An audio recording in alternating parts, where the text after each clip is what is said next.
Belum lagi godaan untuk bermaksiat kepada Allah. Laki-laki digoda dengan perempuan. Laki-laki digoda dengan jabatan yang sehingga kadang sikut sana sikut sini. Kadang tidak memperhatikan rekan kerja. Pada akhirnya saling menjatuhkan.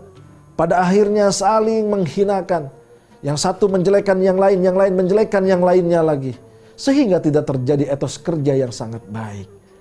Dan orang-orang yang tidak bisa menjaga hatinya ini adalah waqad khaba man dassaha, adalah orang-orang yang merugi. Lalu bagaimana lagi kalau kita ingin menjaga hati? Jaga hati dengan selalu taqarrub kepada Allah. Ketika ada sesuatu yang membuat kita takjub, ada sesuatu yang sangat indah di hadapan mata kita, lalu difilter oleh hati. Ada pemandangan yang sungguh indah, kita ucapkan subhanallah. Ketika kita mendapatkan kenikmatan, kita makan sesuatu yang enak, kita ucap alhamdulillah. Menjaga hati ketika kita dalam keadaan cobaan, dalam keadaan musibah, kita mengucap innalillah, bukan sumpah serapah kepada Allah sehingga kita memiliki hati yang buruk dan juga pribadi yang jelek kepada Allah, berpikir buruk kepada Allah. Jangan. Lalu menjaga hati juga, kita harus berbaik sangka kepada orang siapapun yang ada di lingkungan kita.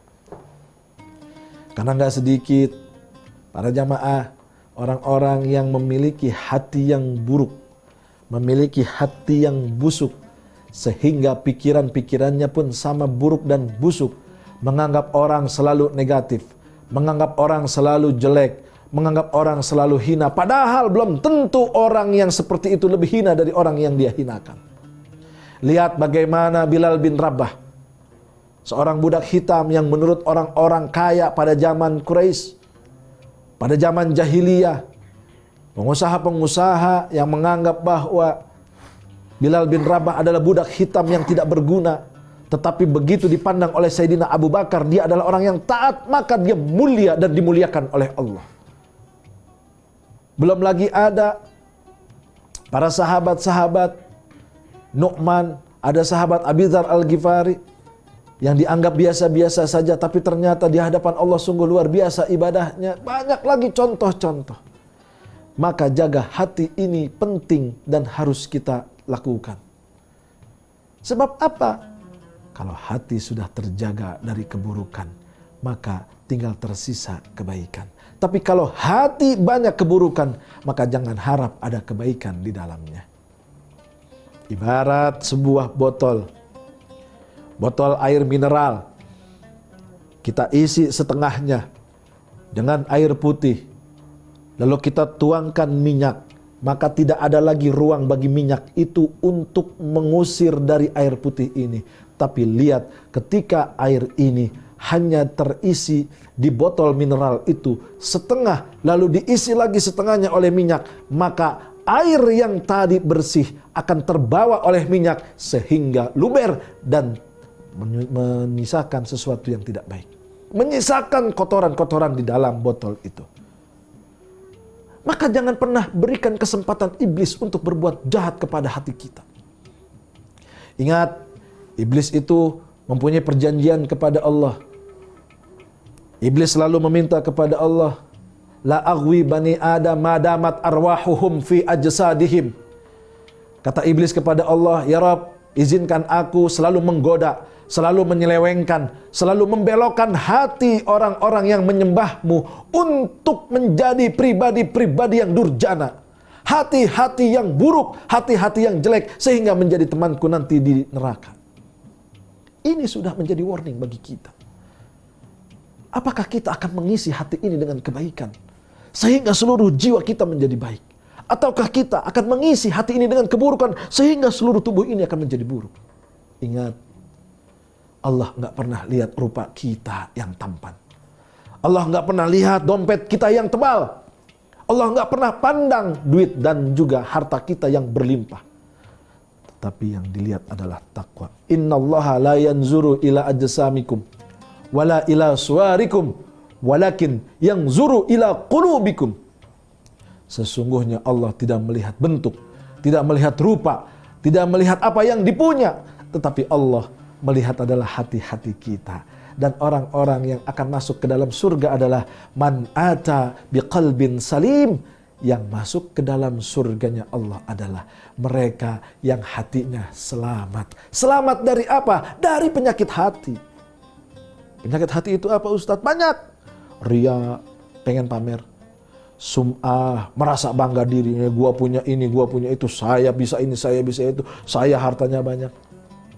Lalu ada lagi sifat takabur, sombong, merasa jumawa, merasa tinggi hati karena memiliki segalanya, badannya kuat sehingga menindas yang lemah, punya jabatan yang tinggi, menginjak yang lemah, rakyat disia-siakan oleh para pejabat. Ini akan menjadi sebuah kekotoran hati. Belum lagi ada penyakit-penyakit yang lain.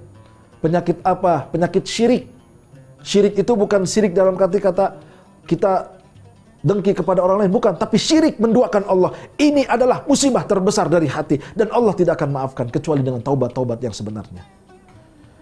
Di saat ada musibah datang kepada orang-orang pintar, kepada paranormal, ceritakan masalahnya, mengumbar masalahnya, lalu menceritakan ini itu aibnya dengan harapan orang yang diceritakan bisa membantu kita. Yang padahal dia adalah cuma makhluk walaupun orang pintar. Berarti kalau orang pintar, kalau kita datang ke orang pintar, kita orang bodoh. Bodoh karena apa? Karena kita tidak mau dekat kepada Allah. Hati itu gampang. Saat hati gundah gulana, hati dalam keadaan risau, hati dalam keadaan galau, Quran obatnya. Zikir obatnya. Takorub obatnya. Kita ambil sejadah. Hati kita dalam keadaan gundah, hati kita dalam keadaan resah, ambil sejadah. Dulu baginda Nabi Muhammad SAW, 2 hari Jibril tidak datang. Akhirnya bertanya-tanya, lalu sholat dan juga meminta kepada Allah. Ternyata dijawab oleh Allah, di bawah tempat tidurmu ada seekor anjing, wahai Rasulullah. Diusir anjing itu, Jibril kembali datang. Rasul yang sudah maksum, tidak lagi ada sekat dengan Allah dalam hubungannya, selalu langsung kepada Allah dalam meminta, pasti diijabah. Masih meletakkan sejadah ketika hatinya gundah gulana. Kita siapa? Duit gak punya, banyak-banyak, jabatan gak ada, ibadah kita masih sedikit. Maka kalau hati kita dalam keadaan gundah, hati kita dalam keadaan resah, salat, minta kepada Allah. Mohon melas, merintih, memelas kepada Allah Subhanahu wa taala. Allah senang orang-orang yang dalam keadaan menangis karena tetesan air mata, pengakuan kelemahan. Dan orang yang berdoa adalah membuktikan bahwa dirinya lemah dan Allah yang maha kuat. Itu senangnya Allah bagi hati-hati yang selalu munajat.